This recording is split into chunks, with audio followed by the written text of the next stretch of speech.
श्री शिवाय नमस्तुभ्यम महाराज।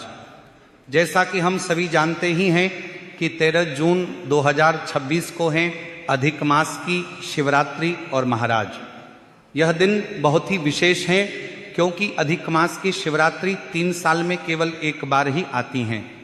तो महाराज सबसे पहले तो आप सभी को हमारी तरफ से अधिक मास शिवरात्रि की हार्दिक शुभकामनाएं।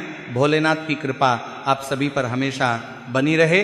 तो देखिए महाराज, जिस तरह से सावन शिवरात्रि का विशेष महत्व होता है उसी तरह से अधिक मास शिवरात्रि का भी बहुत अधिक महत्व होता है क्योंकि ये शिवरात्रि 3 सालों में केवल एक बार ही आती हैं। इसीलिए महाराज हमारे द्वारा आने वाली 13 जून अधिक मास शिवरात्रि पर ऑनलाइन पूजन करवाया जाएगा, यानी कि पार्थिव शिवलिंग या मिट्टी से बने शिवलिंग का पूजन कराया जाएगा, जिसकी पूजन सामग्री आप सभी को इस वीडियो में बताई जाएगी।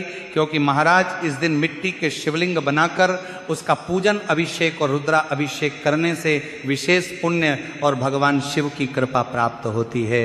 देखिए महाराज, जिस तरह से सावन शिवरात्रि पर हमारे द्वारा ऑनलाइन रुद्रा अभिषेक किया जाता है उसी तरह से आप सभी को भी इस अधिक मास शिवरात्रि पर अपने घर पार्थिव शिवलिंग बनाकर उसका पूजन जरूर ही करना चाहिए। और महाराज जिस तरह से सावन शिवरात्रि पर पूजन किया जाता है उसी प्रकार से हमें इस अधिक मास शिवरात्रि पर भी पार्थिव शिवलिंग का निर्माण तो करना ही है, लेकिन अधिक मास शिवरात्रि के पूजन में हमें कौन कौन सी पूजन सामग्रियां लेनी है तो महाराज आज हम इसी बारे में जानेंगे। लेकिन उससे पहले यदि आपको ये जानकारी थोड़ी सी भी उचित लगे तो वीडियो को लाइक करें, चैनल को सब्सक्राइब करें और कमेंट बॉक्स में ओम नमः शिवाय या हर हर महादेव जरूर लिखें। देखिए महाराज, आप सभी ने कई बार कथा के दौरान सुना होगा कि अधिक मास शिवरात्रि पर हमें पार्थिव शिवलिंग का निर्माण जरूर करना चाहिए, इससे हमारी कई पुश्तें सालों साल खुशहाल रहती हैं। तो देखिए महाराज, सबसे पहला कार्य आपको करना है कि इस अधिक मास शिवरात्रि पर हमें पूजन जो है हर बार की तरह शाम को 7 बजे से ही शुरू करना होगा और आपको ये पूजन आस्था चैनल के माध्यम से लाइव करवाया जाएगा। इसीलिए आप सभी को 13 जून को शाम 7 बजे ऑनलाइन पूजन के लिए तैयार रहना है। तो देखिए महाराज, सबसे पहले तो आपको एक पार्थिव शिवलिंग का निर्माण करना होगा और ये जो पार्थिव शिवलिंग है आपको कोशिश करनी है कि बेल पेड़ के नीचे की जो मिट्टी है उसी से आपको निर्माण करना है और उसी मिट्टी में आपको काली मिर्च को पीस करके थोड़ा सा मिक्स करना है, क्योंकि इससे पार्थिव शिवलिंग का जो प्रभाव है वो बढ़ जाता है। तो काली मिर्च को आपको पीसना है और इस मिट्टी में डाल करके आपको पार्थिव शिवलिंग का निर्माण करना है। अब देखिए महाराज, पार्थिव शिवलिंग का निर्माण आपको 13 जून को अधिक मास शिवरात्रि पर दोपहर 12 बजे से पहले पहले कर लेना है, यानी कि दोपहर में 12 बजे से पहले आपको कर लेना है, क्योंकि महाराज शाम को 7 बजे से आपको इसका पूजन करना होता है और ऑनलाइन पूजन में पार्थिव शिवलिंग आपको पहले से ही बनाकर तैयार रखना, इस बात का विशेष ध्यान रखें। तो चलिए अब हम जानते हैं कि हमें पूजन के दौरान कौन कौन सी सामग्री लगने वाली है। तो देखिए, अधिक मास शिवरात्रि का पर्व 3 साल में केवल एक बार ही आता है, तो इन सभी सामग्रियों को आपको अच्छे से नोट कर लेना है। तो देखिए, पहली सामग्री सामने आपको स्क्रीन पर दिखाई जा रही है जो कि है कमल गट्टे। तो सबसे पहले तो आपको 5 कमल गट्टे लेने होंगे। देखिए, कमल गट्टे जो है आपको किसी भी पूजन सामग्री की दुकान पर आसानी से प्राप्त हो जाएंगे। तो इस प्रकार से आपको 5 कमल गट्टे लेने हैं। अब महाराज अगली जो सामग्री है वह आपको लेनी होगी गेहूं के दाने। तो देखिए, गेहूं के दाने आपको 21 लेने होंगे और जो आप 21 गेहूं के दाने लेंगे वो आपको साबुत लेने होंगे, यानी कि आपको टूटे हुए खंडित नहीं लेने हैं। इस बात का आपको विशेष ध्यान रखना है। तो इस प्रकार से आपको 21 गेहूं के दाने लेने हैं। अब देखिए महाराज, अगली सामग्री आपको लेना है चावल के दाने। चावल के जो दाने हैं वो आपको लेने होंगे कुल 108 चावल के दाने, और चावल के दाने भी आप जो लेंगे वो कहीं से भी टूटे हुए खंडित नहीं होना चाहिए, इस बात का ध्यान रखिए। देखिए, इस बार की अधिक मास शिवरात्रि पर 11 चावल का विशेष महत्व है, इसीलिए आपको गिन के 11 चावल अलग से लेने हैं और 108 चावल अलग से लेने होंगे। अब महाराज इसी के साथ में अगली जो सामग्री है वो आपको लेना है 21 काली मिर्च। और जो काली मिर्च आप लेंगे वो आपको साबुत ही लेनी है, कहीं से भी टूटी हुई या फिर खंडित नहीं लेनी है। इसी के साथ अगली जो सामग्री है वो आपको लेने हैं मात्र 1 चुटकी काले तिल के दाने। अब अगली जो सामग्री है वो आपको लेनी है 5 लौंग और 5 इलायची। और महाराज जो आप लौंग लेंगे वो आपको फूल वाली ही लेनी है, खंडित लौंग आपको नहीं लेनी है। इस बात का भी आपको विशेष ध्यान रखना है, क्योंकि खंडित चीज महादेव के पूजन में अर्पित नहीं की जाती है। अब देखिए महाराज, अगली जो सामग्री है वो आपको लेना होगा नारियल, जिसे हम श्रीफल के नाम से जानते हैं। तो आपको मात्र एक नारियल लेना है, और नारियल आपको झूठ वाला ही लेना है, सामने आपको दिखाया जा रहा है, इसी प्रकार का आपको नारियल लेना है।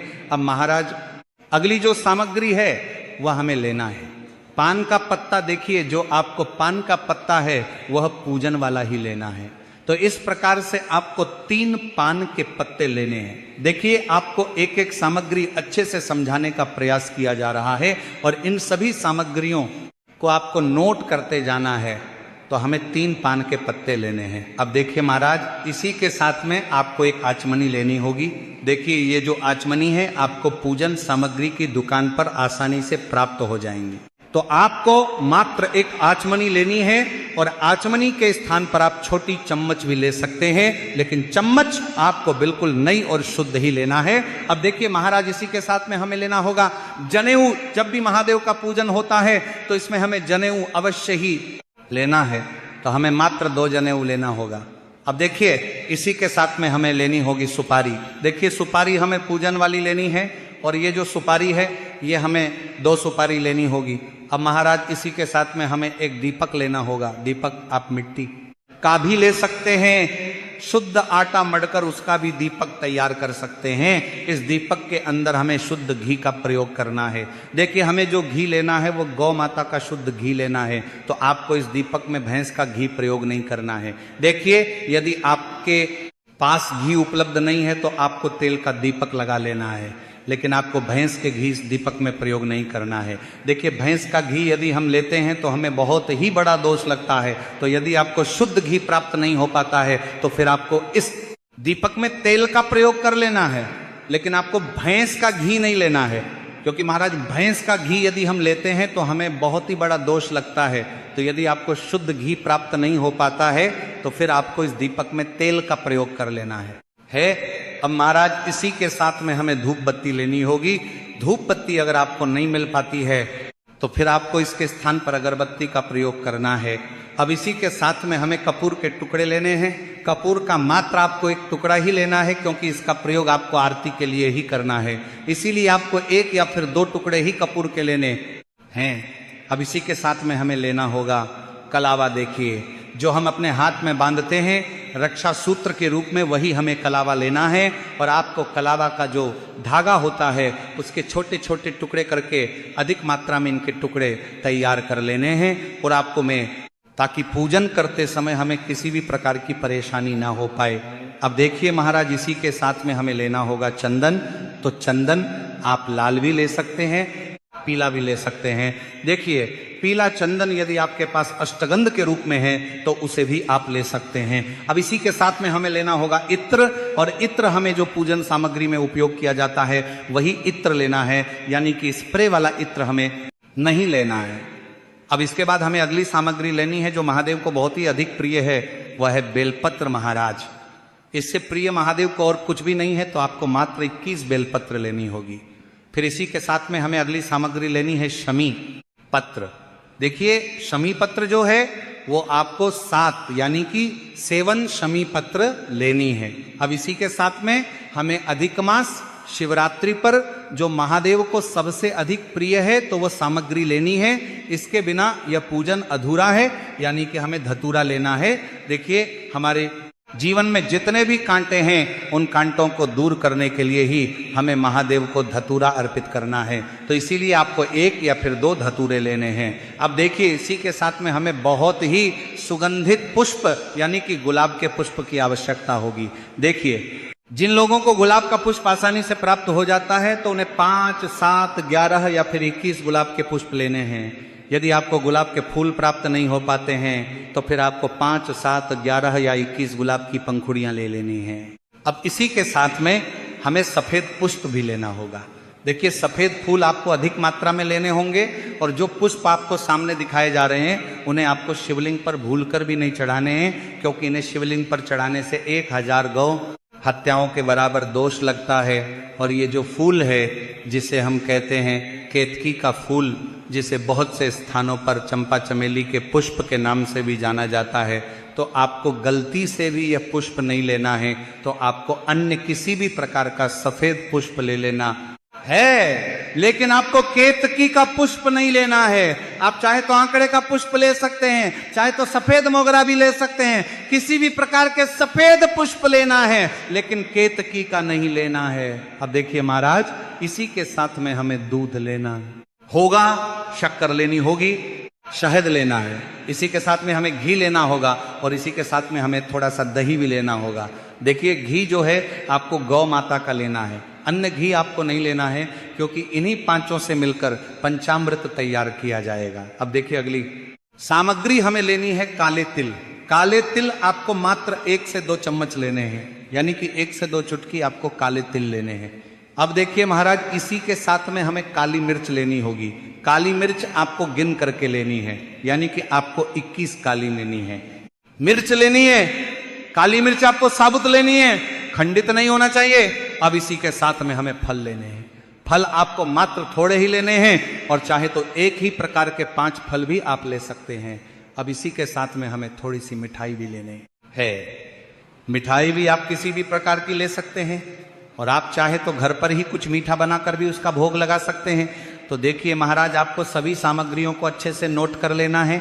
जो लोग नहीं कर पाए हैं तो उन्हें नोट कर लेना है, क्योंकि महाराज अधिक मास शिवरात्रि महादेव की सबसे प्रिय और सबसे बड़ी तिथि है, और इस दिन सभी भक्तों को पार्थिव शिवलिंग का निर्माण करके ये सभी सामग्रियां अवश्य ही अर्पित करनी चाहिए। तो महाराज, इस प्रकार से आपको ये सभी सामग्रियां अधिक मास शिवरात्रि से इतने दिन पहले इसीलिए बताई गई हैं ताकि आप इन्हें एकत्र कर सकें और इस अधिक मास शिवरात्रि पर पार्थिव शिवलिंग का पूजन अच्छे से कर सकें। तो यदि आपको ये जानकारी उचित लगी हो तो वीडियो को लाइक करें, चैनल को सब्सक्राइब करें और कमेंट में ओम नमः शिवाय या हर हर महादेव जरूर लिखें। धन्यवाद।